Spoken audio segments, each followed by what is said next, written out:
The fluorescent lights of the Grand Montclair Hotel's top-floor suite hummed, with the kind of silence that only money could buy. It was 11:47 p.m. on a rain-soaked Thursday in Manhattan, and Diane Crawford was on her hands and knees, scrubbing a wine stain from the Italian marble floor that probably cost more than her annual salary. She'd been working at the Montclair for 6 years, 6 years of invisible labor, of cleaning up after people who never looked her in the eye. At 42, Diane had perfected the art of being present without being seen. Her dark skin gleamed with perspiration under the harsh lights as she worked, her braids pulled back in a tight bun, her navy blue uniform pressed to perfection despite the late hour. The penthouse suite, number 4201, had been occupied for 3 weeks by a young man the staff whispered about in the break room, Carter Westfield, 26 years old, tech billionaire, the kind of wealth that came suddenly, violently changing everything overnight. He'd sold some app for an amount that made headlines, and now he lived in this gilded cage 42 floors above the streets where Diane had grown up. She'd cleaned his suite every night for those 3 weeks, and he'd never once acknowledged her presence. Not a nod, not a thank you, nothing. He would sit at his massive mahogany desk, typing on his laptop, his expensive cologne filling the room, while she moved around him like a ghost. Tonight had been different. Tonight, Carter had stood abruptly at 11:30 p.m., grabbed his coat and walked out without a word. Not unusual in itself, but what he'd left behind made Diane's chest tighten with something between confusion and humiliation. On the glass coffee table in the center of the living area, scattered carelessly, were coins. Not a few, dozens of them. Pennies, nickels, dimes, quarters. They weren't stacked. They weren't in a pile. They were spread across the surface like trash, like something someone had emptied from their pocket without thought. Diane stood slowly, her knees aching from the floor work, and approached the table. The city lights twinkled through the floor-to-ceiling windows behind her, casting long shadows across the room. Rain streaked down the glass in silver rivulets. Her first instinct was irritation. Was this some kind of joke? A tip? The thought made her jaw clench. She made $18.50 an hour, worked 2 jobs, and still barely made rent on her studio apartment in the Bronx.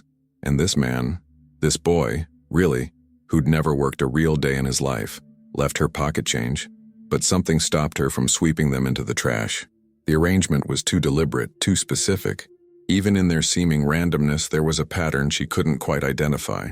Diane pulled her cleaning cart closer and retrieved a small cloth. She began picking up the coins, one by one, wiping each clean before setting them aside. 1, 2, 3. Her movements were methodical, automatic. This was what she did. She cleaned up after people. She made order from chaos. If you're enjoying this story of mystery and revelation, please subscribe to our channel. We're just starting out, and your support helps us bring you more compelling stories like Diane's. Hit that subscribe button and join us on this journey. By the time Diane reached the 20th coin, something had shifted in her awareness. Her fingers slowed. She looked down at the growing pile of cleaned coins, then back at the ones still scattered on the table. She started counting them seriously now, not just picking them up, counting them. 21, 22, 23. Her breathing changed. The rain outside seemed louder. 31, 32. Diane's hand trembled slightly as she picked up the 33rd coin. A quarter, worn smooth on one edge. She turned it over in her palm, feeling its weight, its realness. 41, 42. She stopped. Her reflection stared back at her from the dark window. A black woman in a maid's uniform, standing alone in a billionaire's penthouse at midnight, holding 42 coins in her hands. 42. Her age. The number of floors in this building. The suite number, 4201. 42 and 1. Diane's face went still. Not confused. Understanding. A cold, clear understanding that made her skin prickle. This wasn't carelessness, this wasn't a tip. This wasn't an insult. This was something else entirely. She carefully set the coins down and began arranging them by denomination. 4 quarters, 12 dimes, 15 nickels, 11 pennies. Her mind raced through calculations she didn't want to make, patterns she didn't want to see. $1, euro, zero, pina 1, 20, mana 0, 75, blah 0, 11, $3.06, $3.06. 306, the number of her apartment. How could he possibly know that? Her hands were shaking now. She looked around the suite, this pristine, perfect space she'd cleaned every night. and saw it differently. The laptop on the desk, always angled just so. The papers she'd never touched, never looked at. The security camera in the corner, its red light blinking steadily. Had he been watching her? Studying her? But why? What kind of game was this? Before Diane could process what she was seeing, what it might mean, her phone buzzed in her pocket. She jumped, her heart hammering. The coins scattered slightly from her sudden movement. It was a text from Jerome, the night manager. "Diane, come to my office now." Her stomach dropped. Jerome never texted unless something was wrong. Never called her to the office during shift unless... Her phone buzzed again. "Mr. Westfield came back. He's asking about you. About the coins. Says he needs to know if you counted them." Diane stared at the message. The rain beat harder against the windows. Somewhere in the building, an elevator dinged. The fluorescent lights buzzed. Her reflection in the window looked back at her, caught between floors, between moments, between before and whatever came next. He came back. He asked about the coins. He wanted to know if she'd counted them, because he thought she wouldn't, because he expected her to just sweep them away, to ignore them, to remain invisible like she'd always been. But she hadn't. She'd counted, and now everything was about to change. Diane took a deep breath, smoothed down her uniform, and looked one last time at the 42 coins gleaming on the coffee table, 42 pieces of a puzzle she was only beginning to understand. Then she walked toward the door, toward Jerome's office, toward whatever truth was waiting for her in the fluorescent-lit corridors of the Grand Montclair Hotel. The door clicked shut behind her, leaving the coins undisturbed in the empty suite, their pattern complete, their message delivered, their purpose only just beginning to unfold. The hallway stretched before Diane like an accusation. Normally, these corridors felt familiar, the thick burgundy carpet muffling her footsteps, the gold-framed mirrors reflecting her passage, the scent of expensive air freshener masking the smell of old money and older secrets. But tonight everything felt different. Tonight she felt exposed. Her heart pounded as she approached Jerome's office on the 3rd floor. Through the frosted glass door she could see 2 silhouettes, one seated, one standing. Jerome's compact frame was unmistakable, his posture rigid with the tension he always carried when dealing with the hotel's wealthier guests. But the other figure made Diane's breath catch. Carter Westfield was there, waiting for her. She paused outside the door, her hand raised to knock, and caught a glimpse of her reflection in the glass. A middle-aged black woman in a cleaning uniform, about to enter a room with 2 men who held all the power. The familiar weight of invisibility settled over her shoulders. But something was different now. The coins had changed something. She'd seen the pattern. She'd understood the message, even if she didn't know what it meant yet. Diane knocked twice. "Come in."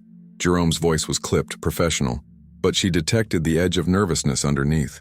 The office was small, cramped with filing cabinets and the detritus of hotel management. Guest complaints, employee schedules, maintenance requests. Jerome sat behind his desk, his dark skin gleaming with a thin sheen of sweat despite the aggressive air conditioning. He was 53, had worked at the Montclair for 28 years, and had perfected the art of protecting the hotel's interests above all else. But it was Carter Westfield who commanded the room. He stood by the window, backlit by the Manhattan skyline, his silhouette sharp and deliberate. Up close, Diane could see him properly for the first time. He was tall, lean, with the kind of casual, expensive style that came from never having to think about money.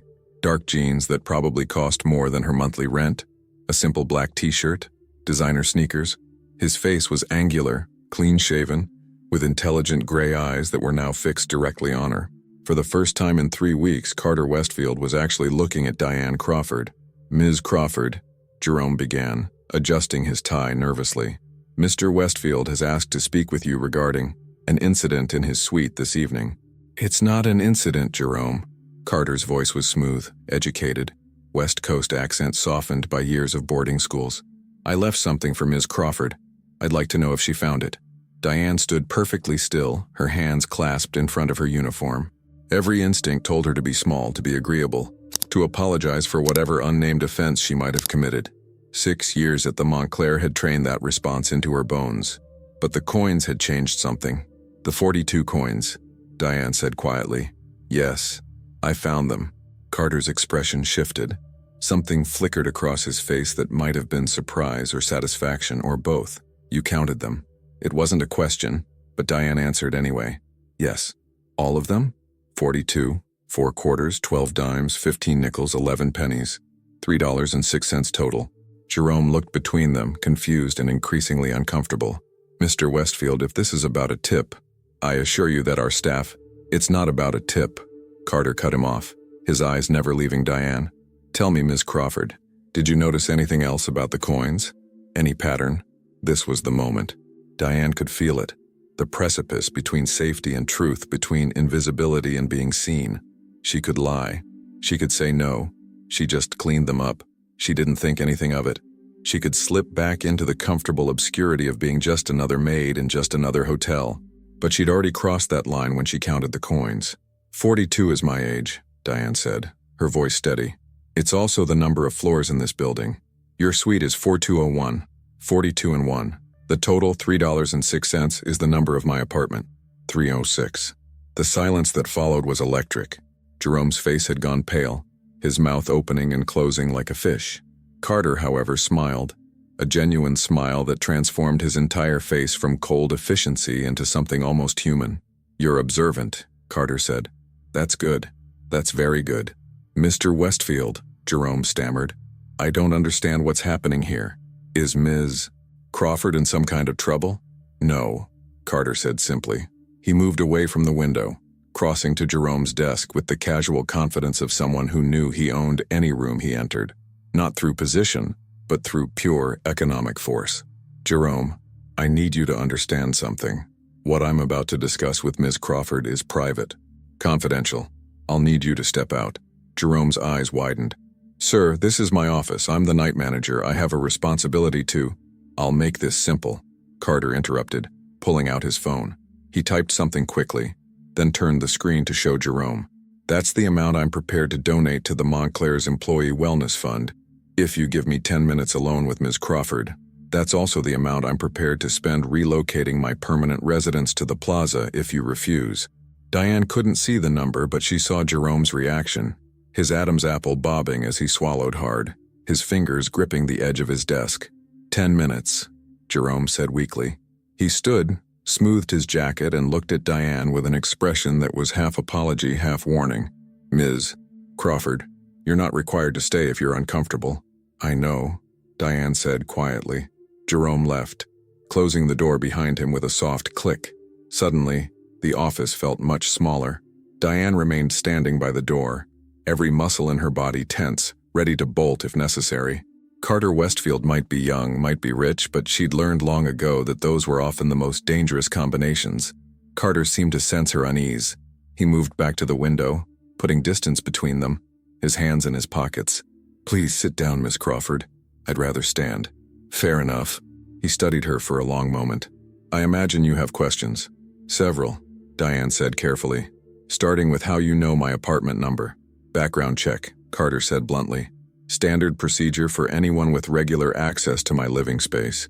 The security firm I employ is very thorough. The casual admission should have angered her. Probably would have under different circumstances. But something about the way he said it, matter of fact and unapologetic, made Diane realize this wasn't about invasion of privacy. This was about something else. Why the coins? She asked. Why not just talk to me? Carter turned back to the window, his reflection ghostly in the dark glass. 3 weeks ago, when I first moved into that suite, I ran a little experiment. I left a $100 bill on the bathroom counter. Deliberately visible, obviously forgotten. Every maid who cleaned that room for the first 2 weeks pocketed it, not you. You left it exactly where it was, even folded it neatly and placed it on the nightstand where I'd be sure to see it. Diane remembered that bill. She'd stared at it for a long time, knowing it would cover her electric bill for the month. But taking it would have felt like theft. And she'd learned from her grandmother that poverty was hard enough without adding dishonesty to it. That's just basic honesty, Diane said. No, Carter shook his head. That's integrity. There's a difference. Honesty is not stealing when someone's watching. Integrity is not stealing when no one is, when there's no chance of getting caught, when you'd never face consequences. He turned to face her fully. I needed someone with integrity, Ms. Crawford. Someone observant. Someone who counts the coins. For what? Carter pulled out his phone again, scrolled through something, then held it up for her to see. It was a photograph of a woman, late 60s, elegant, with silver hair and kind eyes. Do you recognize her? Diane stepped closer, studying the image. There was something familiar about the woman's face, but she couldn't place it. No. Should I? Her name was Margaret Westfield, my grandmother. She died 4 months ago. Carter's voice remained steady, but Diane caught the slight tightening around his eyes. She left me everything, the money, the company shares, the properties, billions of dollars. But she also left me something else, a mystery. He swiped to another image. This one showed a handwritten letter, the penmanship elegant and old-fashioned. Carter zoomed in on a particular passage and read aloud. The truth about your inheritance lies with someone who cleans but sees, who serves but observes, who has integrity when there's no reward for it. Find them, Carter. They'll help you understand what really matters. Diane felt cold. And you think that person is me? I think the universe has a sense of humor, Carter said. Or my grandmother did. I've been searching for 4 months, Ms. Crawford. I've interviewed dozens of people, run hundreds of background checks, set up tests in 5 different cities. The coins were the last test. A pattern complex enough to require real attention, personal enough to prove I'd done my research, obvious enough that someone truly observant would see it. And if I hadn't counted them, then I would have known you weren't the person I was looking for, and I'd have moved on to the next city. He pocketed his phone. But you did count them. You saw the pattern. You understood. Diane's mind reeled. This was insane. This was some rich kid's bizarre scavenger hunt. Some game she didn't understand the rules to. Mr. Westfield, I appreciate that you're going through something difficult, but I'm just a maid. I clean rooms. I don't solve riddles or play games with billionaires. No, Carter agreed. You're not just a maid. You're a woman who works 2 jobs, raises a teenage daughter alone, sends money to your mother in Georgia every month even though you can barely make rent, volunteers at your church's food bank every Sunday, and still manages to be the only employee at this hotel who remembers the names of the other night shift workers. He paused. You're exactly who my grandmother meant. Someone who sees people. How did he know about her daughter? About her mother? The background check had been more thorough than she'd imagined. Diane felt exposed, vulnerable, angry. What do you want from me? My grandmother's estate came with conditions, Carter said. Terms I have to fulfill within 6 months or everything gets liquidated and donated to charity. I get nothing. The conditions are complicated. They require someone I can trust absolutely, someone who understands integrity not as a concept, but as a way of life, someone who counts the coins. Mr. Westfield, $500,000, Carter said quietly. Diane's breath caught. That's what I'm offering you, to help me fulfill my grandmother's conditions. It would take approximately 6 weeks of your time. You'd be compensated for lost wages from both jobs plus the $500,000 as a bonus when we're done. He met her eyes directly. I know what you're thinking. It sounds too good to be true. It probably is. But I'm desperate, Miss Crawford, and my grandmother was specific. It has to be someone like you. $500,000. Enough to pay off every debt, enough to send her daughter to college, enough to stop choosing between medicine and groceries, enough to change everything. What would I have to do? Diane heard herself ask. Carter's smile was grim.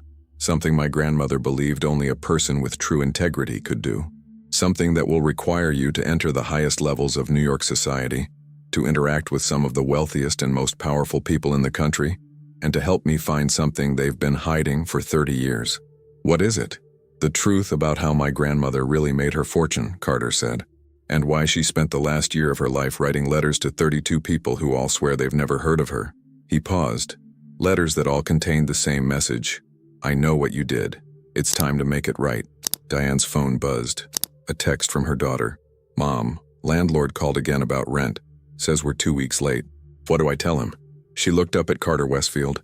At this young man with his billions and his mysteries and his dead grandmother's riddles. At the offer that could save her family or destroy her life. At the choice between safety and truth. You said 32 people, Diane said slowly. Your grandmother wrote letters to 32 people. Yes. Not 42? Carter's expression shifted. No. Why would... He stopped, understanding dawning.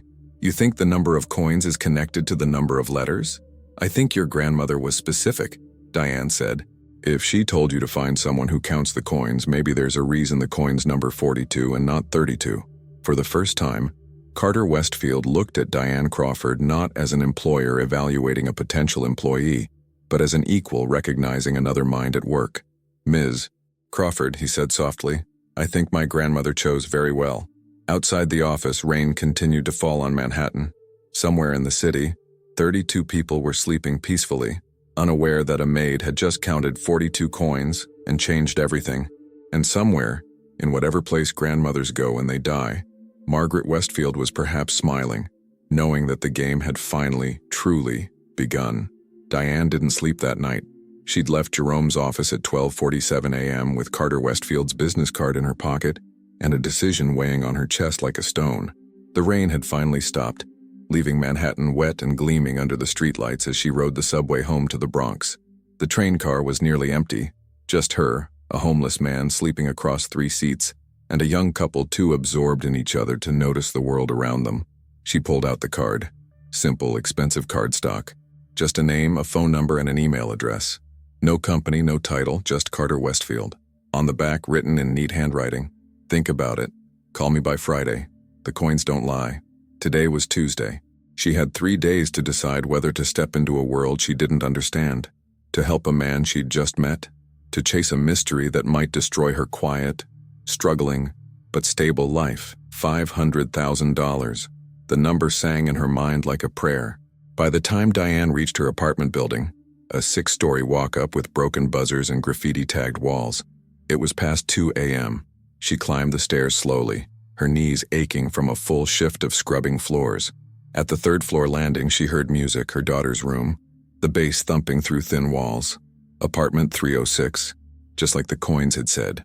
She unlocked the door to find her daughter, Jasmine, sprawled on the sagging couch, headphones on, laptop balanced on her knees. 17 years old, beautiful, brilliant, and currently staring at college application fees they couldn't afford. Jasmine looked up, pulled off her headphones. "Mom, you're late. Long night." Diane set down her purse, kicked off her shoes. "You should be sleeping, school tomorrow." "Can't sleep when we might be evicted Friday." Jasmine's voice carried the sharp edge of teenage frustration mixed with very adult fear. "Mr. Morrison called again. He says if we don't have rent by end of week, he's starting eviction proceedings. That's legal speak for we're screwed." Diane sat down heavily beside her daughter. The couch springs protested. "I'll figure it out." "How?" Jasmine's eyes, so like her father's, the man who'd left them when she was 2, searched Diane's face. "Mom, you work 80 hours a week. You're already doing everything you can. There's no more to give." The card in Diane's pocket felt like it was burning. She could fix this, right now. One phone call, but what would it cost?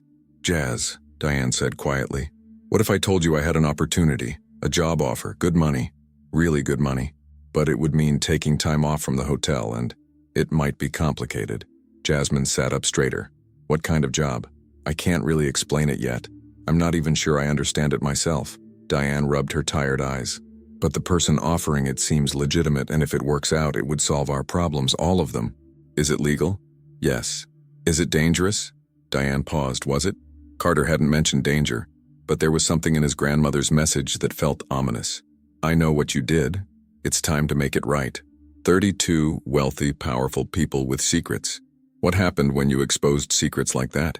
"I don't know," Diane admitted. "Maybe." Jasmine closed her laptop. "Then don't do it. We'll figure something else out. I can defer college for a year, get a job." "No." The word came out sharper than Diane intended. "No, baby. You're going to college. You've worked too hard, you're too smart, and I won't let you put your life on hold because I can't make rent. But let me think about it, okay? I have until Friday to decide." Diane stood, her body protesting every movement. "Now go to bed. Both of us need sleep." But sleep didn't come. Diane lay in her narrow bed staring at the ceiling with its water stains and peeling paint, and thought about coins. 42 of them. 42 deliberate choices. 42 pieces of a message. Why 42 when there were only 32 letters? The question gnawed at her. Carter had seemed genuinely surprised when she pointed it out, which meant either his grandmother had made a mistake, unlikely given how precisely planned everything else seemed, or there was something Carter didn't know yet.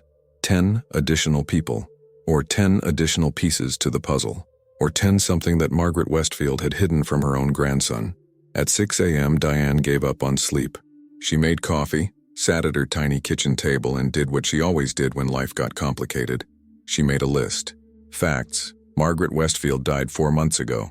Left billions to Carter with conditions, wrote 32 letters to people claiming to know their secrets. Wanted Carter to find someone who cleans but sees. Left a clue about 42. Coins versus 32. Letters. Questions. What did those 32 people do? Why does the number discrepancy matter? What are the conditions Carter must fulfill? Why does he need someone with integrity specifically? What is Carter really asking me to do? Her phone buzzed. A text from an unknown number. You're up early. So am I. Can we meet? I found something. CW. Diane stared at the message. It was 6:15 a.m. How did he know she was awake? She typed back. How did you get my number? The response came immediately. Same background check that got your address. I apologize for the invasion of privacy, but this is important. I need to show you something. Diner on 145th and Broadway. I'll buy you breakfast. Diane looked around her apartment, at the stack of bills on the counter, at Jasmine's bedroom door, at the eviction notice taped to the fridge, at the life she'd built from nothing, held together with prayer and stubbornness and 80-hour work weeks. She texted back, 1 hour. The Metro Diner was a 24-hour institution, the kind of place where cops, nurses, and insomniacs converged over endless coffee and mediocre eggs. Diane found Carter in a corner booth, looking distinctly out of place in his expensive clothes, nursing black coffee and surrounded by what appeared to be dozens of papers. Ms. Crawford. He stood as she approached, gestured to the seat across from him. Thank you for coming. You said you found something. I did. But first, he pushed a menu toward her. Please, order whatever you want. You worked all night. You should eat. Diane ordered coffee and toast. Carter ordered the same, which somehow made him seem more human. They sat in silence until the food arrived. The diner's ambient noise, clattering dishes, low conversations, the hiss of the griddle, filling the space between them. I couldn't sleep either, Carter finally said. After you left last night, I kept thinking about what you said. 42 versus 32. So I went back through my grandmother's papers.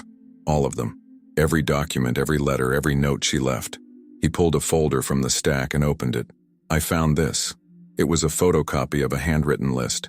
The paper looked old, the ink slightly faded.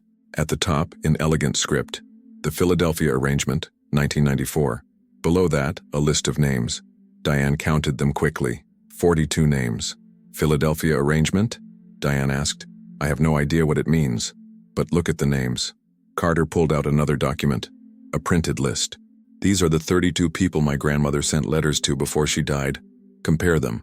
Diane laid the papers side by side. Her eyes moved between them, her mind cataloging, comparing, finding patterns. It took her less than 2 minutes to see it. The first 32 names on the Philadelphia arrangement list matched the 32 people who got letters, she said slowly. But there are 10 additional names on this older list. People your grandmother didn't contact. Exactly. Carter's voice was tight. 10 people who were part of whatever happened in Philadelphia in 1994, but who didn't receive letters in 2024. The question is, why? Diane studied the 10 names at the bottom of the list. Unlike the first 32, which included surnames like Rothschild, Vanderbilt, Morgan, names that meant old money and power, these last 10 were ordinary. Smith, Johnson, Martinez, Chen, and one that made Diane's coffee cup freeze halfway to her lips. Crawford, not Diane Crawford. The first name was different. William Crawford. Ms. Crawford? Carter noticed her reaction. What is it? That name, Diane pointed with a trembling finger. William Crawford. That was my grandfather's name. The diner noise seemed to fade. Carter leaned forward. Are you certain? He died when I was 12. But yes, I'm certain. Diane's mind raced. He lived in Philadelphia. Worked there his whole life. He was a custodian at... She stopped, her breath catching. At the Westfield building, your family's building. He worked there for 40 years. Carter's face had gone pale. What year did he die? 1994. The year of the Philadelphia arrangement. The year something happened that involved 42 people, 32 wealthy and powerful, 10 ordinary workers. The year Diane's grandfather died. Ms. Crawford, Carter said quietly. I don't think my grandmother was just looking for someone with integrity. I think she was looking for you specifically. Diane felt dizzy. This was impossible. This was insane. But how could she know? How could she predict that her grandson would end up in New York in that specific hotel with me as his maid? She couldn't, Carter said. Unless He stopped, pulled out his phone, typed frantically. Unless she didn't predict it. Unless she arranged it. What are you talking about? Carter turned his phone to show her a web page. The Grand Montclair Hotel. Do you know who owns it? Diane shook her head. The Westfield Trust. One of my grandmother's holdings. She bought it 6 years ago. He looked at Diane with something approaching awe. The same year you started working there. Ms. Crawford, I don't think you got that job by coincidence. I think my grandmother made sure you got it. She's been positioning you, preparing you for 6 years. The implications crashed over Diane like a wave. 6 years. The interview she'd barely qualified for but somehow got. The steady employment when so many others got laid off. The night shift position that opened up exactly when she needed it. Had any of it been real? Had any of it been her own achievement? There's more, Carter said grimly. He pulled out another document, a death certificate. William Crawford, cause of death accident, fell from scaffolding during routine maintenance. But look at this. He laid a newspaper clipping beside it. 3 other maintenance workers died in accidents that same month, all in Philadelphia, all employees of Westfield Properties. Diane's hands were shaking now. You're saying my grandfather was murdered. I'm saying something happened in Philadelphia in 1994, something that involved 42 people. 32 got rich, 10 died, and 30 years later my grandmother tried to make it right, but she ran out of time before she could tell me everything. Then why leave it to you? Why not just expose whatever happened? Because she needed someone who could prove it, Carter said. Someone the 10 dead people trusted. Someone connected to them, who could see what she couldn't see, who could go places she couldn't go. Someone. Who counts the coins? Diane whispered. Carter nodded. 42 coins. 42 people in the Philadelphia arrangement. 32 still alive. 10 dead. And you're the granddaughter of one of them. Outside the diner, the city was waking up. Buses rumbled past. Delivery trucks double-parked. The early morning rush beginning its inevitable crescendo. Normal people going to normal jobs, living normal lives. Unaware that in this corner booth, 2 people had just uncovered a 30-year-old conspiracy that might explain how billions were made, and 10 people died. Diane looked at the papers spread before her. The evidence of her grandfather's death, the list of names, the coins that had started it all. She thought about Jasmine, about rent, about the life she'd built from scraps and determination. And she thought about her grandfather who used to sneak her candies from his maintenance cart, who taught her to read when schools had failed, who died in an accident that was never properly investigated. The 500,000, Diane said quietly. Is it still on the table? Yes. And you want me to help you prove what really happened in 1994? Yes. To 32 people who've spent 3 decades protecting this secret? Yes. Diane picked up her coffee, drained it in one long swallow, and met Carter Westfield's eyes with a gaze that was no longer that of a maid looking at her employer, but of a partner recognizing an ally. Then I want one change to our deal, she said. When we expose this, when we prove what they did, I want my grandfather's name cleared. Officially. Publicly. I want the world to know he didn't die in an accident. I want justice. Carter extended his hand across the table. Deal. They shook. And as their hands clasped, neither of them noticed the man in the corner booth. A man in an expensive suit who'd been reading the same newspaper page for the past 20 minutes, who now pulled out his phone and sent a single text message. She knows about Philadelphia. What do you want me to do? The response came immediately. Nothing yet, but watch her closely.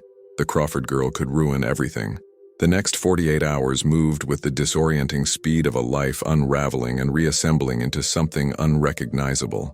Diane called in sick to the Montclair for the first time in 6 years. Jerome's suspicious voice on the phone made it clear he knew something had changed after that meeting with Carter Westfield, but he didn't push. Carter had apparently made good on his promised donation, $50,000 to the Employee Wellness Fund, which bought Diane both goodwill and questions she wasn't ready to answer. Her second job, cleaning offices downtown, was easier to quit. 2 weeks' notice via email. They'd find another cleaner by Monday. The hardest call was to her mother in Georgia. You're doing what? Lorraine Crawford's voice crackled through the phone, sharp with the kind of maternal suspicion that transcended state lines. Baby, you don't know this boy. You don't know what you're getting into. Mama, it's about Grandpa William. Diane sat at her kitchen table, the Philadelphia arrangement list spread before her, about how he died.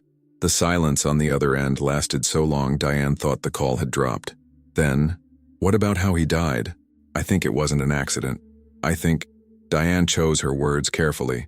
I think something happened at that building. Something involving a lot of powerful people, and I think Grandpa knew about it. Another long silence. When her mother spoke again, her voice was different. Older, wearier, carrying a weight Diane had never heard before. Your grandfather came home different that last month, August 1994. He'd been working on something in the building's sub-basement, some kind of renovation project. He never talked about his work, but those last few weeks he was scared. I could see it in his eyes. Diane's hand tightened on the phone. Did he say anything? Anything at all? Just once, the night before he died. He told me, Lorraine, if anything happens to me, you make sure Diane gets an education. You make sure she learns to see what people try to hide. I thought he was just being dramatic. He'd been drinking and her mother's voice broke. The next day they called to say he fell. But Diane, your grandfather never fell. He was the most careful man I knew. 40 years on scaffolding without a single accident, and then suddenly he just falls. I'm going to find out what really happened, Mama. And if it's dangerous, if these people who did this come after you? Diane looked at the eviction notice still taped to her fridge, at Jasmine's college applications on the counter, at the life she'd built on minimum wage and hope. Then at least I'll know the truth. At least Grandpa's name will be cleared. Her mother sighed. You're as stubborn as he was. Be careful, baby. People with that kind of money don't like being exposed. That conversation was still echoing in Diane's mind when Carter picked her up Thursday morning in a black Mercedes that looked like it cost more than her apartment building. He'd arranged everything with the efficiency of someone used to making things happen.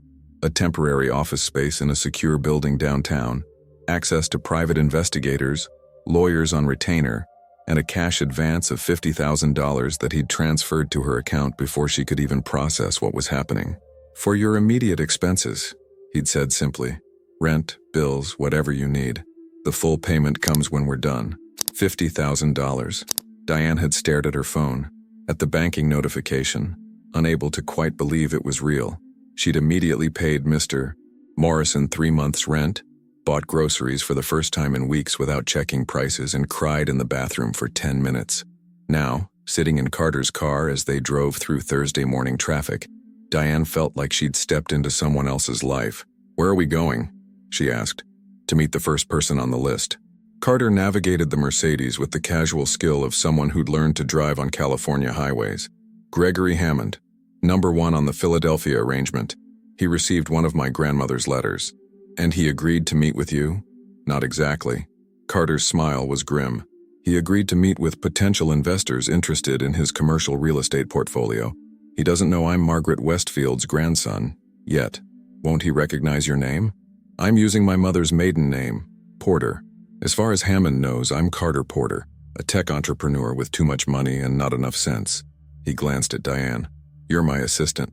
Credentials, non-disclosure agreement, the whole 9 yards. I need you to observe Hammond. Watch his reactions when I bring up 1994.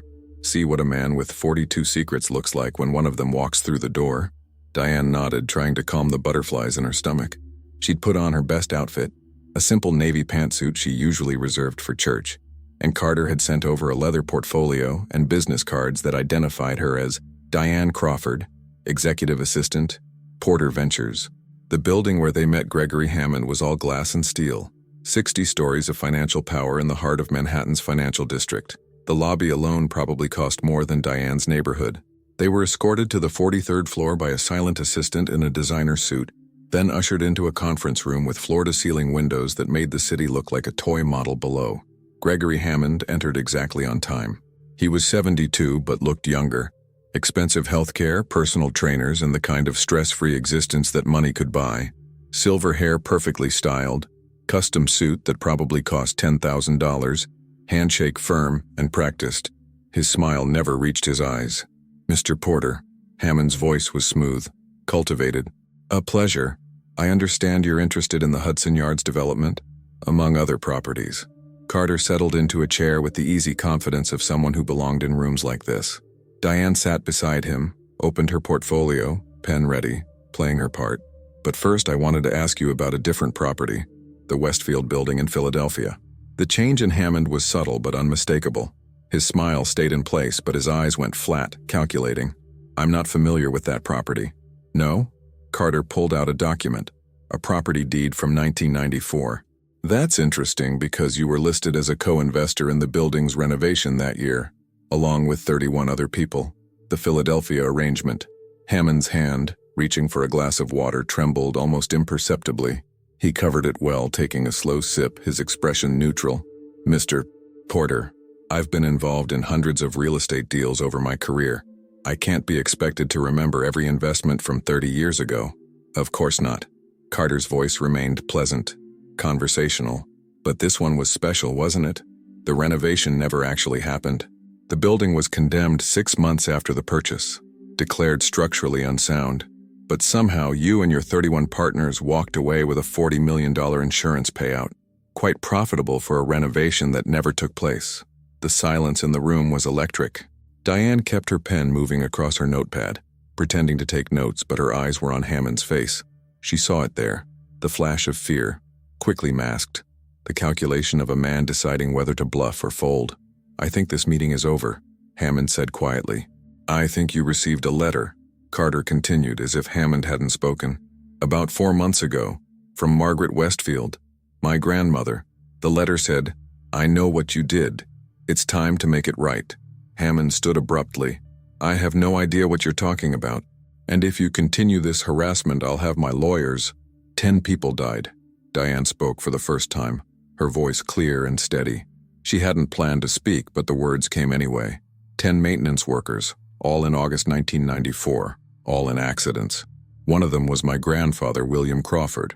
Hammond looked at her for the first time, really looked at her, and something flickered across his face. Recognition? Guilt? Fear? Ms. Crawford, he said slowly. William Crawford's granddaughter, I see. He sat back down, his earlier confidence crumbling like old plaster. You have no idea what you're involving yourself in. Then tell us, Carter said. Hammond laughed, but there was no humor in it. Tell you? Tell you that 32 of New York's wealthiest families conspired to commit insurance fraud? That we paid off building inspectors, falsified structural reports, and then made sure the only people who knew the truth about the building's condition wouldn't talk? He looked at Diane. Your grandfather was a good man. He shouldn't have been there that night. None of them should have. That night? Diane's voice was barely a whisper. What night? Hammond stood again, this time moving to the window, his back to them. August 17, 1994. We invited all the maintenance workers to a celebration, told them the renovation was complete, that we wanted to thank them for their hard work. We had it catered, had an open bar, and while they were celebrating 42 floors up, He stopped, his reflection in the glass looking haunted. We compromised the support structure in the sub-basement, made it look like a gas leak triggered a partial collapse. The explosion killed 10 people. The building was condemned the next day. Diane felt sick. You murdered them. Premeditated murder. We called it damage control, Hammond said bitterly. They'd seen the real structural reports. They knew the building was never unsafe, that the whole thing was a setup for the insurance claim. We couldn't risk them talking, so we eliminated the risk. He turned back to face them. And we've been living with it for 30 years. Some of us tried to forget. Others, like Margaret Westfield, apparently developed a conscience. Why didn't my grandmother go to the police? Carter asked. Because she was as guilty as the rest of us. More, maybe. It was her idea. Hammond pulled out a cigarette, lit it despite the no-smoking policy. Margaret Westfield was brilliant, ruthless, and absolutely committed to building her empire. The Philadelphia arrangement made her fortune. She couldn't expose us without exposing herself. But she tried to make it right, Diane said. At the end. Too little, too late, Hammond said. And now you two think you're going to what? Expose us? Get justice for 10 dead maintenance workers? You're children playing in a world you don't understand. He moved toward the door. This meeting is over. If you're smart, you'll drop this and take whatever money young Mr. Westfield is paying you. Because the other 31 people on that list, they're not as sentimental as I am. They won't talk, they won't confess, and they definitely won't let some maid and her tech bro partner destroy everything we've built. The door closed behind him with a soft click. Diane and Carter sat in silence for a long moment. Finally, Carter spoke. Well, that went better than I expected. Better? Diane stared at him. He basically admitted to mass murder and then threatened us. He also gave us information we didn't have. The exact date, the method, the motive. Carter was already typing on his phone. And he confirmed that my grandmother was involved, which means somewhere in her papers there's evidence. Documentation. Proof. Carter. Diane waited until he looked up. He said the others won't talk, that they'll come after us. This is real. This is dangerous. I know. Carter's expression was serious, stripped of its earlier casual confidence. If you want to walk away, I'll understand. I'll still pay you for your time. But Hammond's right. This is going to get worse before it gets better. Diane thought about her grandfather. About 10 men who'd gone to a celebration and never come home. About 32 people who'd gotten rich on their graves. About the eviction notice and college applications and all the normal concerns of her normal life that suddenly seemed so small compared to this. I'm not walking away, she said. We finish this. Carter nodded. Then we need to move fast. Hammond will warn the others. By tonight, all 32 will know we're coming. He stood, gathering his papers. We need to find the evidence before they can destroy it, and we need to figure out which of the 32 might be willing to testify. They left the building, emerging into the bright Thursday afternoon sunshine. The city moved around them, oblivious. People rushing to meetings, grabbing lunch, living their lives. Diane felt disconnected from it all, like she'd stepped through a mirror into a darker version of reality. Her phone buzzed. A text from Jasmine. Mom, where are you? School called asking why I listed a different address on emergency forms. What's going on? Diane's blood ran cold. Carter, I didn't change Jasmine's emergency contact information, did you? Carter pulled out his phone, opened a security app. His face went pale. Someone accessed my system, copied files, including your background check with all your personal information. They know where I live, Diane whispered. Get in the car. Carter's voice was urgent now, all business. We need to get to your daughter. Now. They ran for the Mercedes. Diane's hands shook as she tried to call Jasmine. No answer. She tried again. Nothing. Carter drove with focused intensity, weaving through traffic while Diane left increasingly frantic voicemails. Jazz, baby, call me back, right now. Don't go home. Go to Aunt Marie's. Please, baby, call me. The drive to Jasmine's school took 20 minutes that felt like 20 hours. Diane was out of the car before it fully stopped, running toward the main entrance. A security guard tried to stop her, but she pushed past, her heart pounding, her mind filled with terrible images. She found Jasmine in the principal's office, looking confused and annoyed, but blessedly, wonderfully alive. Mom! Jasmine stood as Diane burst in. What's wrong? Why are you? Diane pulled her daughter into a fierce hug. We're leaving. Now. Ms. Crawford, the principal began. We need to discuss these unauthorized changes to... Later. Diane kept her arm around Jasmine, guiding her toward the door. Carter was waiting in the hallway, phone to his ear, speaking in rapid, clipped tones. Secured location, he said when he hung up. Hotel suite under a different name. Armed security. We're not taking chances. They were halfway to the exit when Diane saw it. A black SUV with tinted windows, parked directly across from the school entrance. Its engine was running. As they approached, the rear window rolled down just an inch. A voice called out, cultured and cold. Ms. Crawford. A word of advice. Whatever Gregory Hammond told you today, forget it. Some secrets are buried for a reason, and some people who dig them up don't live to see what they find. The window rolled back up. The SUV drove away.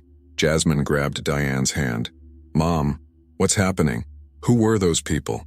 Diane looked at her daughter, her brilliant, beautiful daughter who was supposed to go to college and have a normal life and never know about conspiracies and murdered grandfathers and the dark machinery that moved beneath the surface of the world. I'll explain everything, Diane said. But first, we need to get somewhere safe. As they climbed into Carter's car, Diane's phone buzzed one more time. A text from an unknown number. 42 people knew the truth. 10 are dead. You're making it 11. Stop now. But beneath the fear, beneath the shock, Diane felt something else rising. Anger. Cold, clear, determined anger. They'd threatened her daughter. They'd murdered her grandfather. They'd lived in luxury for 30 years while 10 families grieved. No amount of fear would make Diane stop now. The game had changed. And so had she. The hotel suite Carter secured was nothing like the opulent penthouse at the Montclair. This was a corporate fortress, the presidential suite at the Mandarin Oriental, chosen not for luxury but for security. Floor-to-ceiling bulletproof glass, private elevator access, armed security in the hallway, a safe room with reinforced walls and its own communication system. Diane sat with Jasmine on one of the leather couches trying to explain the inexplicable. So let me get this straight, Jasmine said, her voice tight with controlled fear. Great-grandpa William was murdered by rich people doing insurance fraud. And now those same rich people are threatening us because you're trying to expose them. And this guy," she gestured at Carter, who was on the phone across the room, "is paying you $500,000 to help him prove it all. That's the summary, yes." "Mom," Jasmine grabbed her mother's hands. "This is insane. These people killed 10 workers and got away with it for 30 years. What makes you think you can stop them? Because someone has to." Diane met her daughter's eyes. "Your great-grandfather died thinking he failed somehow, that the accident was his fault. His name was never cleared, and 9 other families lived with the same lie. I can't undo what happened, but I can give them the truth. I can make sure the world knows those 10 men were murdered. And if these people kill you too?" The question hung in the air like smoke. Carter ended his call and walked over, his expression grave. "That's why we have security. That's why you're both staying here until this is over.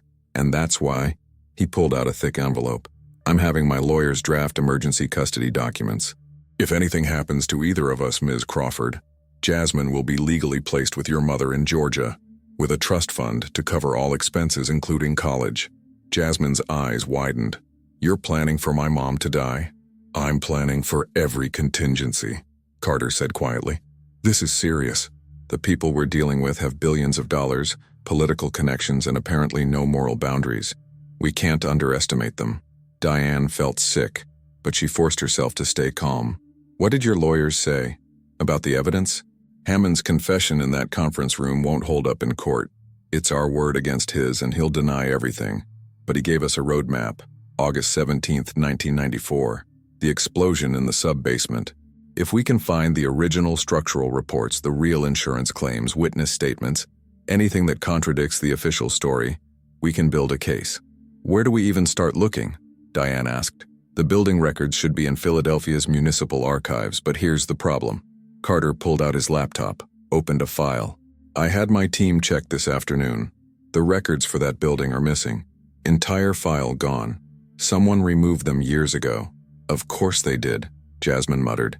"Because rich people get to rewrite history." "Not entirely." Carter clicked through several screens. "Before my grandmother died, she was working with someone, a private investigator named Marcus Chen. I found payment records in her estate documents. She paid him over $2 million in the last year of her life, and Marcus Chen is one of the 10 names on the bottom of the Philadelphia arrangement list." Diane's breath caught. "Your grandmother hired the son of one of the murdered workers?" "Grandson, actually. Marcus Chen Sr. was one of the 10 who died. Marcus Chen Jr. became an investigator specializing in cold cases and corporate fraud. My grandmother hired him to dig into the Philadelphia arrangement." Carter pulled up a photo. An Asian man in his 40s, serious expression, holding up credentials. The last payment to him was dated 3 weeks before she died. And then nothing. No final report, no documentation of findings, no contact.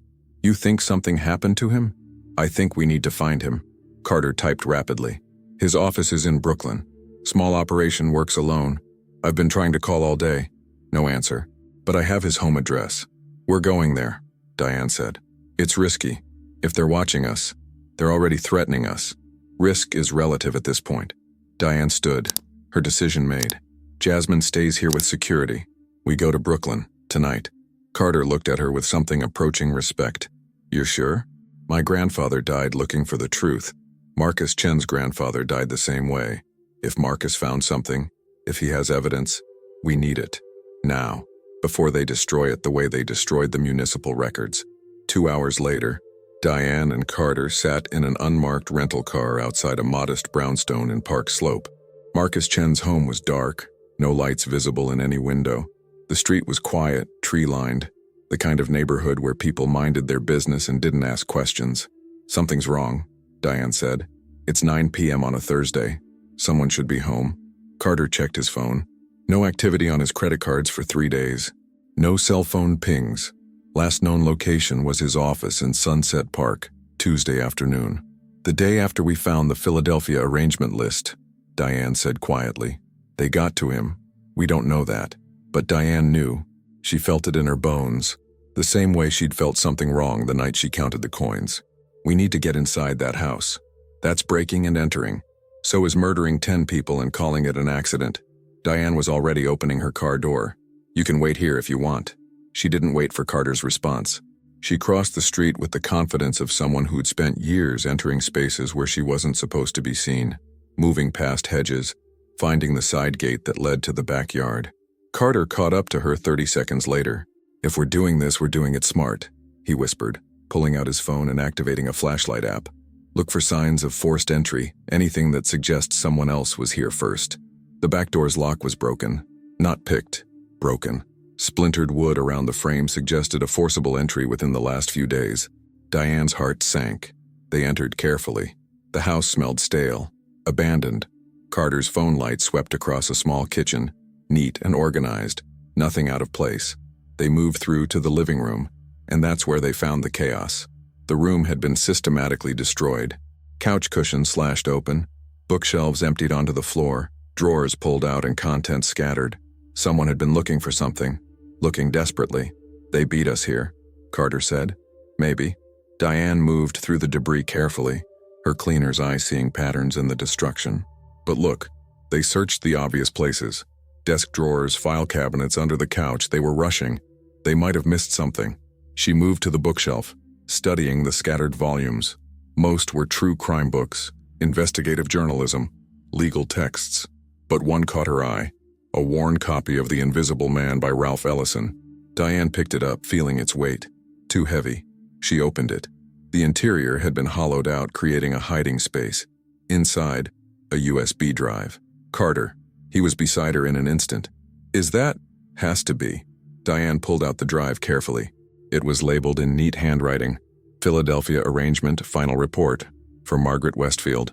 They stared at it in the dim light. This small piece of plastic that might contain the evidence to bring down 32 of the wealthiest people in New York. That might prove 10 murders, that might change everything. "We need to get out of here," Carter said. "If they come back." A car door slammed outside. Voices. Multiple people approaching the house. Diane and Carter froze. Through the front window, they could see flashlight beams sweeping the street. At least 3 people, maybe more, all moving toward the brownstone with military precision. "Back door," Carter whispered. They ran through the house, but as they reached the kitchen, they heard the back gate opening. Someone was coming from that direction, too. They were boxed in. "Upstairs," Diane hissed. They took the stairs 2 at a time, found themselves in a small home office. Carter tried the window. Painted shut. Wouldn't budge. Below them, the front door burst open. Heavy footsteps on hardwood floors. "Find anything?" A male voice, authoritative. "Nothing yet. Keep searching." The old woman said he kept backups of everything. The old woman? Diane's mind raced. Who were they talking about? Carter pulled Diane into the office's closet, closing the door silently behind them. Through the slats, they could see flashlight beams sweeping across the room. Footsteps on the stairs, getting closer. Diane held her breath, the USB drive clutched in her fist. Carter's hand found hers in the darkness, squeezed once. Reassurance or goodbye, she wasn't sure. The office door opened. A flashlight beam swept across the floor, the desk, the closet door. Diane's heart hammered so loud she was sure they could hear it. "Clear," the voice said. "Nothing up here either. They must have already found it. Or Chen gave it to someone before they got to him." "Where is Chen now?" "Safe house in Jersey, sedated. He'll talk eventually, they always do." Marcus Chen was alive. They had him. Diane felt relief and horror in equal measure.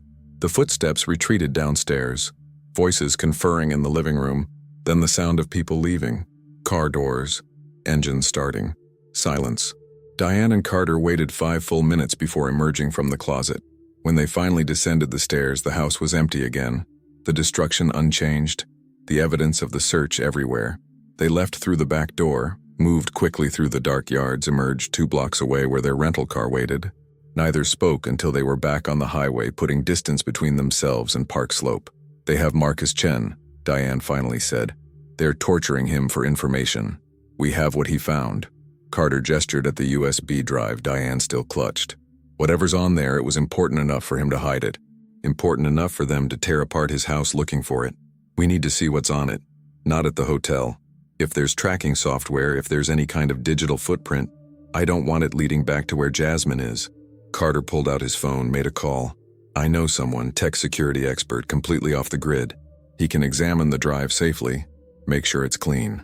2 hours later, they were in a basement workshop in Queens, watching a man who introduced himself only as Ghost Plug the USB drive into an isolated computer system with no internet connection.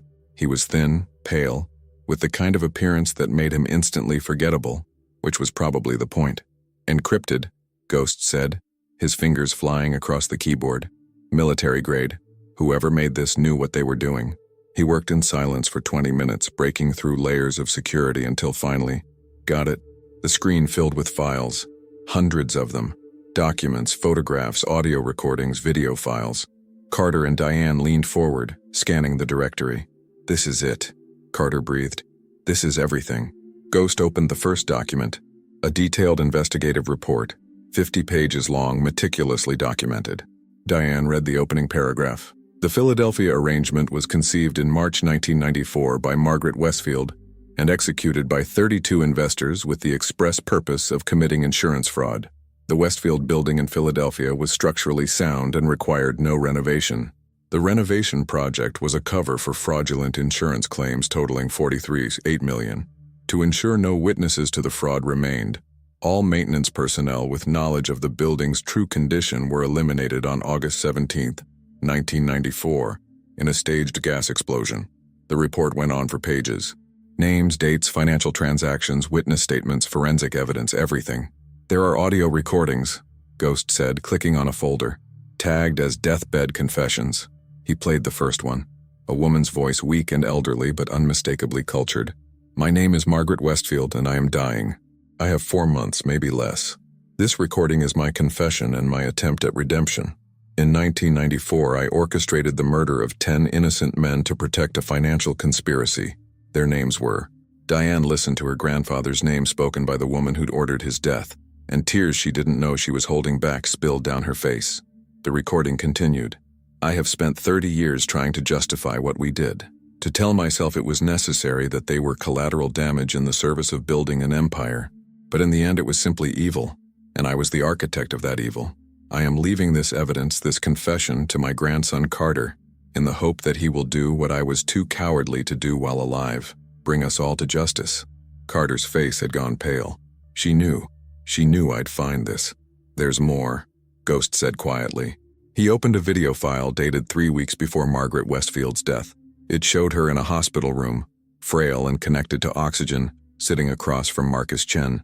On the video, Marcus spoke. "Mrs. Westfield, I've compiled everything you requested. The evidence is incontrovertible, but you should know I've received threats. My office was broken into last week. I think they know what I'm doing." Margaret's response was firm despite her physical weakness. "Then we need insurance. I'm making recordings of everything. My confession, the names of all 32 conspirators, the financial trail. If anything happens to you, if they try to bury this again, my grandson will find it. I'm arranging for him to meet someone who can help him, someone with integrity, someone connected to the victims who deserves the truth." "You're talking about William Crawford's granddaughter," Marcus said. "Diane Crawford. Yes, I've been watching her for years. She has her grandfather's character, his ability to see what others overlook. She'll help Carter when the time comes." Margaret coughed, a wet, painful sound. "I'm positioning all the pieces. When I die, the game begins. Carter will receive my conditions. He'll search for someone worthy. He'll find Diane. And together they'll finish what I started." The video ended. Diane stared at the blank screen, her mind reeling. She engineered all of it. My job at the Montclair, meeting Carter, everything.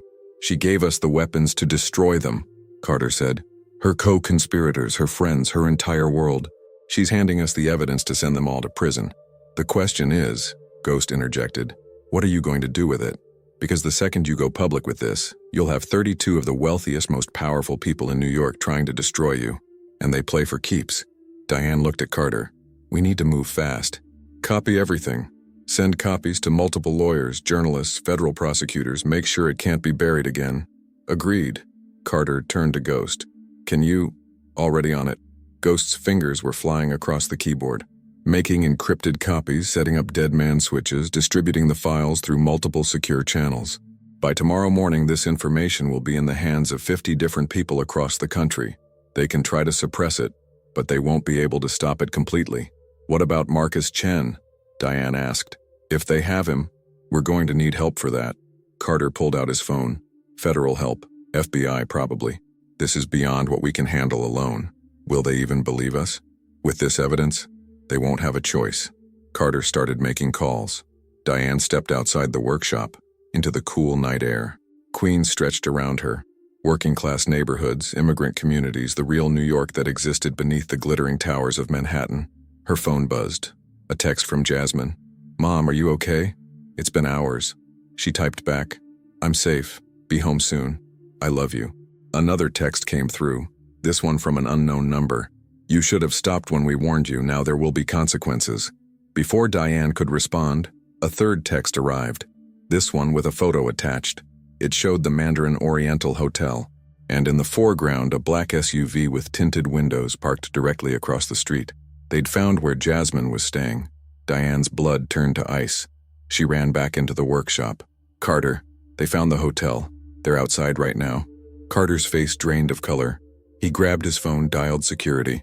"This is Carter Westfield. Presidential suite. Full lockdown. No one in or out until I arrive. And get my guest to the safe room. Now." They ran for the car.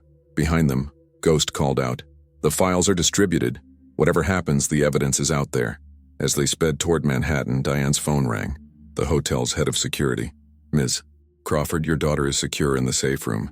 But you should know, someone tried to access the suite 5 minutes ago. Claimed to be hotel management. We detained them. NYPD is on the way. Keep her safe," Diane said. "We're 10 minutes out." She ended the call and looked at Carter. "This is it. We can't run anymore. We have to end this. Tonight. The evidence is out there now," Carter said, navigating through traffic with dangerous speed. "By morning, the FBI will have it. Journalists, federal prosecutors. There's no putting this back in the box. Then they have nothing to lose," Diane said quietly, "which makes them even more dangerous." They pulled up to the Mandarin Oriental to find police cars already there, lights flashing. Officers escorting a man in handcuffs to a patrol car. Diane recognized him from the conference room, one of Hammond's associates. They'd come for Jasmine. They'd actually tried to take her daughter. The rage that filled Diane was cold and absolute. These people had killed her grandfather, threatened her family, and now tried to kidnap her child. No amount of money, power, or connections would save them from what was coming. She walked into the hotel lobby, past the police, past the gawking guests, straight to the elevators. Carter followed, speaking rapidly to his lawyers on the phone. In the suite, Jasmine was shaking but unharmed, wrapped in a blanket while 2 security guards stood watch. Diane pulled her daughter close, felt her heartbeat, reassured herself that she was real and safe. "Mom," Jasmine whispered. "I was so scared." "I know, baby, I know, but it's almost over." Diane looked up at Carter. "Tell me the evidence is really out there. Tell me we have them." Carter nodded. "By dawn, every major news outlet in the country will have copies. The FBI field office in New York, the Southern District federal prosecutors. It's done. We've won." But even as he said it, Diane's phone buzzed one final time. A text from yet another unknown number. "You think you've won, but this is just beginning. We've been protected for 30 years. What makes you think one maid and one guilt-ridden grandson can change that?" Diane deleted the message and looked out at the Manhattan skyline, at the towers of wealth and power that had stood unchallenged for so long. Tomorrow, she thought. Tomorrow, we tear it all down. Dawn broke over Manhattan like a reckoning. By 6 a.m., every major news network was running the story. Billionaire conspiracy, 30-year cover-up of mass murder exposed. The evidence Marcus Chen had compiled, combined with Margaret Westfield's deathbed confession, was irrefutable. By 7 a.m., FBI agents were executing search warrants across New York, Connecticut, and New Jersey. By 8 a.m., the first arrests began. Diane watched it unfold from the hotel suite, Jasmine asleep on the couch beside her, Carter on the phone with federal prosecutors. The television showed Gregory Hammond being led from his Park Avenue penthouse in handcuffs, his expensive suit looking suddenly cheap under the harsh camera lights. "They found Marcus Chen," Carter said, ending his call. "FBI raided the safe house in Jersey an hour ago. He's alive. Dehydrated and traumatized, but alive. They're taking him to a hospital now." Diane felt tears of relief. "And the others? All 32? 26 in custody. The other 6 fled the country, but Interpol has been notified. There's nowhere they can hide." Carter sat down heavily. "It's over, Diane. We actually did it. But it didn't feel over. Not yet." The call came at 9 a.m. The FBI wanted statements from both of them. They spent 6 hours at the federal building walking agents through everything. The coins, the Philadelphia arrangement list, Hammond's confession, the evidence on Marcus Chen's USB drive. Every detail documented, recorded, made official. It was Special Agent Victoria Martinez who finally told Diane what she needed to hear. Ms. Crawford, based on the evidence we've recovered, we're officially reclassifying your grandfather's death and the deaths of the 9 other workers as homicides. Their cases are being reopened, their names will be cleared. The world will know they were murdered, not victims of an accident.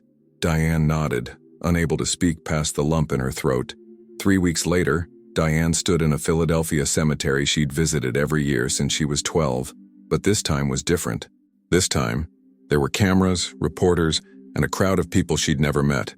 Descendants of the other 9 murdered workers, all gathered to witness the truth finally acknowledged. A new headstone had been erected, replacing the old one. It read, William Crawford, 1944-1994, murdered while serving his community. His integrity could not be bought. His truth could not be buried. Jasmine stood beside her mother, holding her hand. Carter stood respectfully behind them. Marcus Chen, still recovering but determined to be present, laid flowers at the base of the stone. The official apology from the city of Philadelphia was read aloud.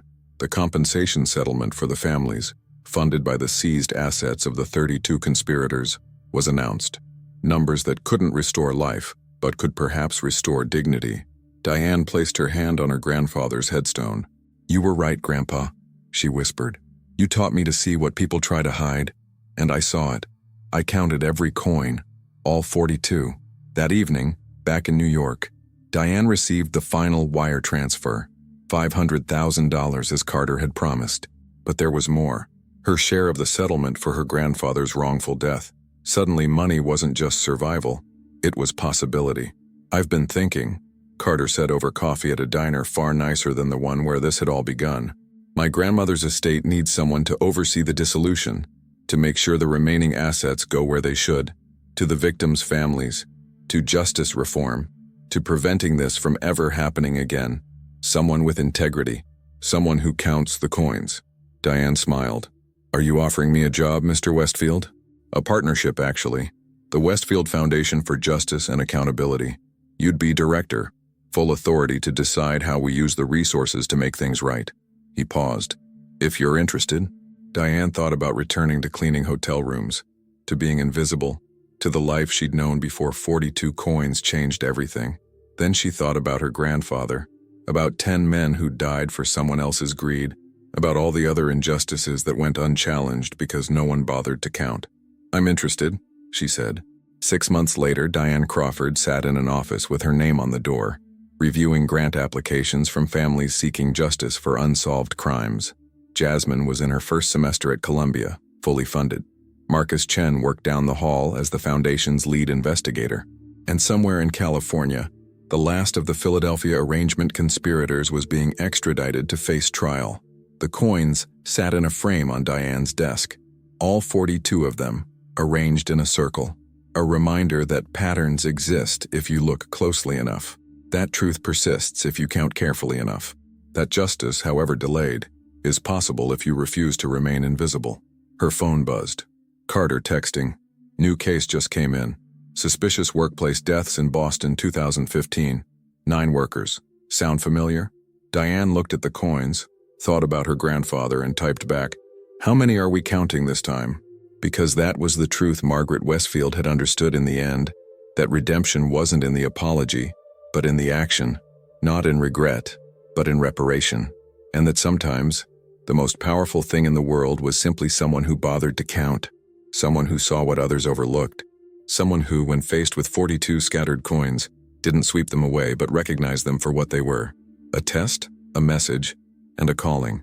Diane Crawford had counted, and the world had changed. 1 year after the coins, the courtroom was packed.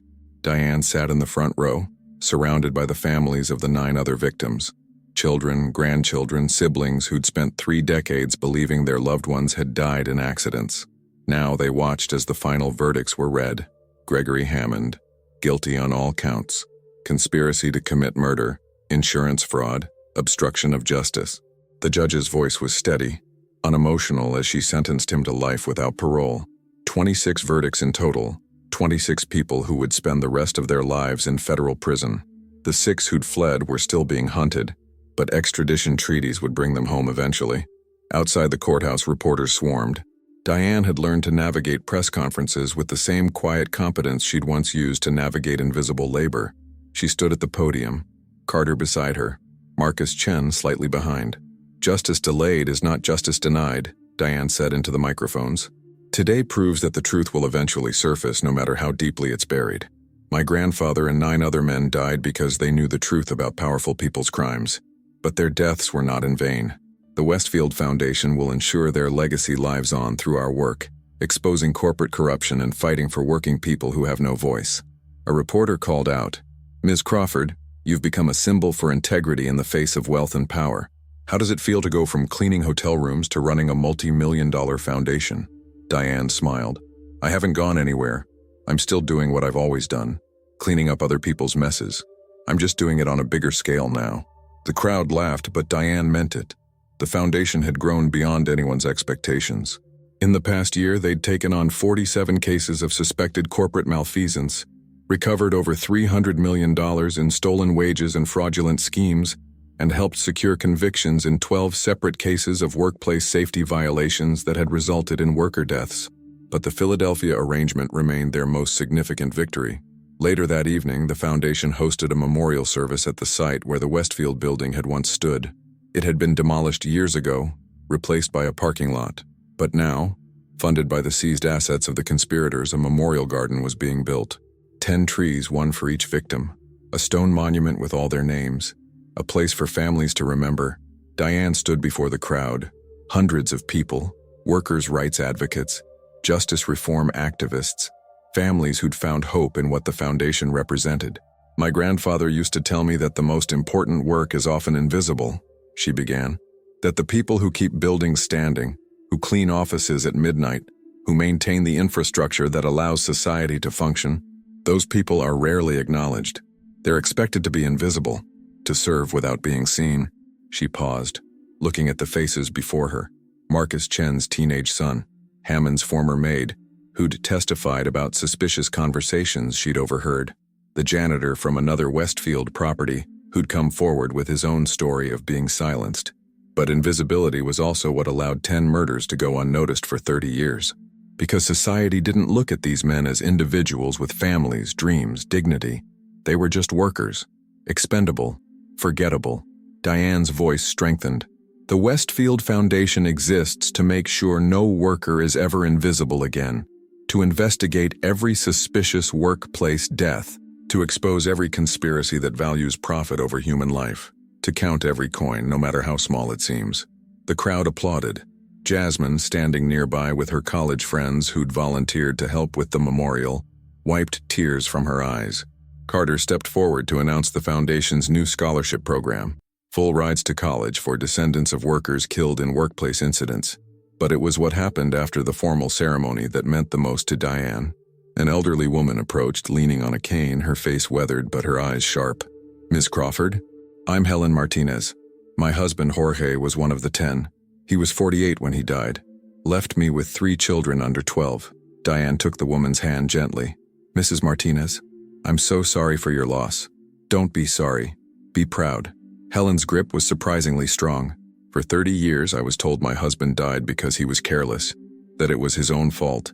My children grew up believing their father was reckless, but you gave us the truth. You gave us back his dignity, his memory." She pulled Diane into an embrace. "Thank you. Thank you for counting when everyone else looked away." 9 other families approached with similar stories. Similar gratitude. Similar grief finally acknowledged and validated. Diane listened to each one, remembered each name, promised to honor each memory through the foundation's work. As the sun set over Philadelphia, Carter found Diane sitting alone by the monument, tracing her grandfather's name carved in stone. "You okay?" he asked. "I keep thinking about the coins," Diane said. 42 of them. Your grandmother was so specific. Every detail planned. She knew exactly what would happen, that I'd count them, that we'd find each other, that together we'd uncover the truth. She orchestrated it all from beyond the grave, Carter agreed. Kind of terrifying when you think about it. Or brilliant. Diane stood, brushing dirt from her dress. She couldn't undo what she'd done, couldn't bring back the dead, but she could give them justice, give their families truth, and she did it by finding two people who were willing to count the coins everyone else ignored. Carter pulled out a small box from his pocket. Speaking of which, I found these in my grandmother's safe deposit box. They were labeled, "For Diane."